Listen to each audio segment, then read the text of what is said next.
This is a battle in the Frankenfaction tournament. The final round, the finals between me and Dorner. Dorner has his Frankensuebi army. He has Hastati, Galatian legionaries somewhere in the back here, Persian Cav, some Sarmatian horsemen, Illyrian Theraeo. So all of these are like specialist units. The Sarmatian horsemen have Draco, the Illyrian Theraeos have cavalry counter tactics, they're very cheap. The Germanic slingers, of course, can shut down any skirmish line. And having fast charge, he has a general with fast charge here, gives his Hastati an insane charge bonus, and it's even worse for the Persian Cav and the Galatian legionaries. So I figure, okay, I have horse archers. The only way I'm able to win this is if I use my horse archers on the flanks and in the rear, to the point that he pushes forward and tries to fast charge. Now, as you can see, I've deployed way back here. Way back. I want him to come to me. I'm not going to want to rush Ariovistus with fast charge. Not in this particular battle. So I'm going to be moving up on the flanks with my Scythian Amazonians. I have 5 of these Scythian Amazonians. Then I have 5 Galatian swords, 5 Galatian legionaries. And I have a total of 5 heavy cavalry units. These Germanic slingers are going to pose some problems for me. I'm getting some shots off on the Sarmatian horsemen, doing a bit of damage, getting out of range before anything bad happens to my Amazonians. Playing quite conservatively at this point. So, while his attention is over here, I assume, I'm going to try to get some shots off on this flank and keep alternating from flank to flank. So he's going to push forward, he wants to engage his Ariovistus, and he wants to limit the amount of time that I'm able to do what I'm doing here with my horse archers. I'm taking a bit of fire here, but I'm not too worried. The Germanic slingers don't have killing power, they have a lot of staying power, but their killing power isn't that great. I am going to lose some Scythian Amazonians here, I am blobbing them a bit, but I'm quite happy that the Germanic slingers are being put in the rear and the formation is sort of starting to become more open, because that can give me openings later on in the game. For example, openings to go in charge with the Scythian Amazonians, openings to go for the general here. So I'm sending my Amazonians up and they're should start to fire on the general. There has been some weird stuff happening lately with skirmishers, now they're firing, with skirmishers where they sort of refuse to fire, they start moving off on odd angles instead of firing. And when I go and check the orders, the unit, if you give an attack order on this unit, the attack order is going to be moving somewhere over here. It's very weird and I don't know why that happens.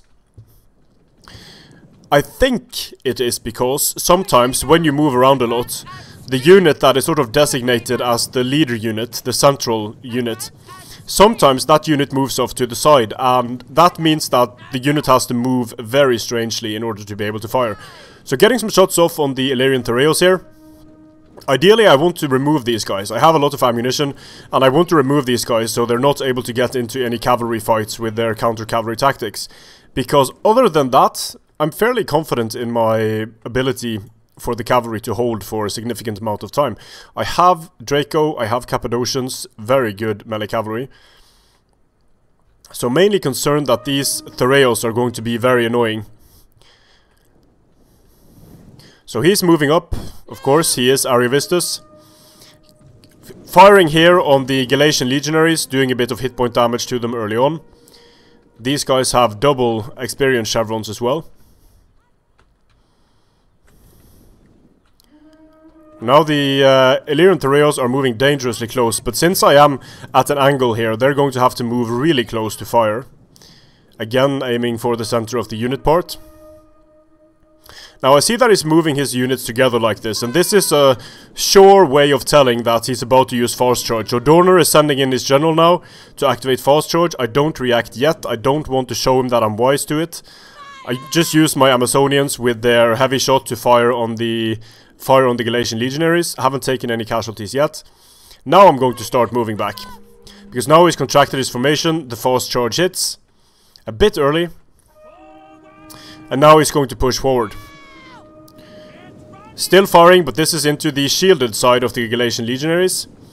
I've pulled my I've pulled these gals out of the fight. They're firing on the Sarmatian horsemen, and a lot of these cavalry units are just being left out in the open together with the skirmishers, which really works to my advantage here. You'll see why in a second. So I'm sending this unit back because I hadn't sent it all the way back together with the rest of the army. I'm continuing to pull back. Now I see he has his charge bonus, so now I just need to be patient, firing on the Sarmatian horse with the Amazonians. So this Sarmatian horseman, the second it hits melee combat, it's going to start dropping very, very quickly, since it's taken a lot of damage. Here comes a fast charge Hastati. So I'm feinting a Sarmatian horseman charge. I don't want to take the fast charge. 32 charge bonus on Hastati, that's quite crazy. But now, fast charge isn't, the icon is there, but the bonus isn't anymore. So fast charge has worn off. Now it's time for me to make my move. One of the moves, sending in the Amazonians to start charging down the Germanic slingers, stop them from firing. And here we go. This is what happens to Hastati when they try to go Pastati and they don't have fast charge. So look at the Hastati. Boom. Goodbye. Goodbye. Goodbye. Goodbye. And goodbye. So the Hastati are dead at this point, basically, already starting to waver. And now Dorner has to send in his Galatian legionaries to support. This allows me to get a second charge in with my Galatian swords into the Galatian legionaries. Very, very important. So I'm just being patient, just letting my Galatian swords do their thing here. A bit of unnecessary friendly fire there.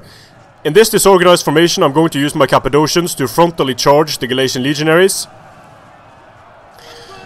And the Galatian legionaries took a few casualties, the Galatian swords still getting kills, and now it's time to send in the Galatian legionaries. So sending in the Galatian legionaries against Galatian legionaries. At this point though, I haven't turned off formation attack. That could very easily cost me the game. So I always turn off formation attack in the beginning, but for some reason this time I didn't. So the Galatian swords still doing damage to the Galatian legionaries here. Sending in these Galatian legionaries. And they should do exceedingly well now against the stationary Galatian legionaries. So this was essentially the perfect engagement for me, aside from the fact that when I use shield wall, I am in formation attack. I am somewhat saved by the fact that I have Galatian swords in front. So I'm going to turn off formation attack now. Throw precursors at the Persian cav. The Persian cav charges into my Galatian legionaries, but it's sort of a... It isn't a good charge, because they are charging through a few units. On the flanks here, the Amazonians firing into the side of Galatian legionaries, so this Galatian legionary is going to get wrecked pretty soon. The Sarmatian horsemen fighting against Persian cav, they're going to lose here, no question about it. But they are holding a more expensive unit for some time, so it's not able to rear charge me or do anything like that. The Persian cav gets smashed. On the flanks here, the Galatian legionaries are getting smashed by heavy shot Amazonian riders. And now it takes a long time for these units to move in and support, which I'm very happy with. The general is coming into support here. And now I've turned off formation attack, so now you can see my units are doing much better. Winning decisively against the enemy Galatian legionaries. So important to get that charge. So sending in the Cappadocian cav here to take the Persian cav head on. Activated Draco.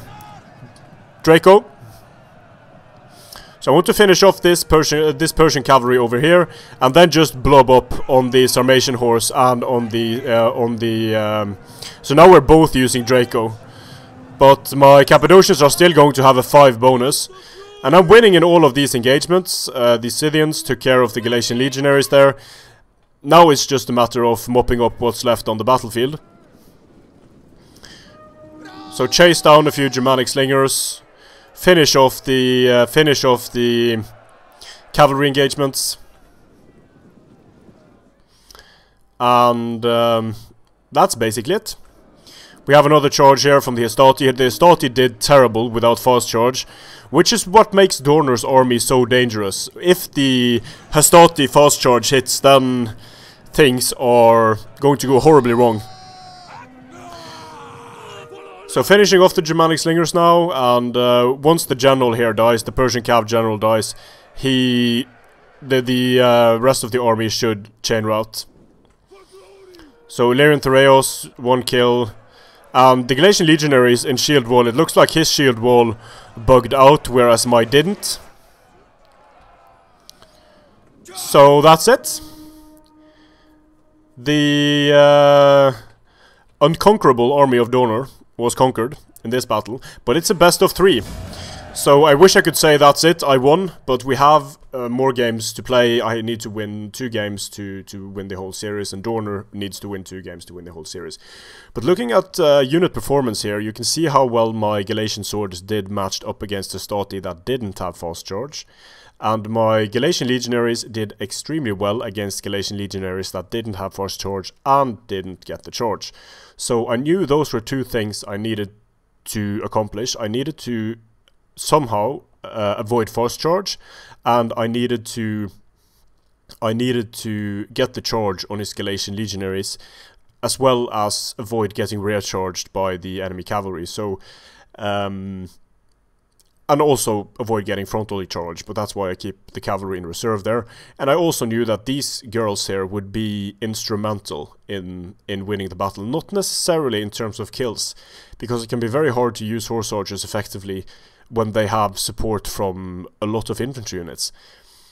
I mean, when the slingers here have a support from a lot of infantry units, and I don't really have any good shock cavalry to punch through with. But they did their job in causing a bit of chaos, doing damage to the units on the flanks, and I think Dorner said that he missed the timing on his fast charge. He tried to cancel it or something, and I'm not really sure what happened, but in any case, I was able to avoid the fast charge. The problem is, though, that if we look at his army here, Dorner can very easily shut down almost any number of my horse archers doing one of 2 things. He can either, let's see, this is Dorner's army, so let's just see what kind of madness he can bring. So he's going to bring 5 Stati, he's going to bring 5 Galatian legionaries. If he wants to shut down a few horse archers, all he needs is 2 Scythian noblewomen, because Scythian noblewomen are... Just look at their stats.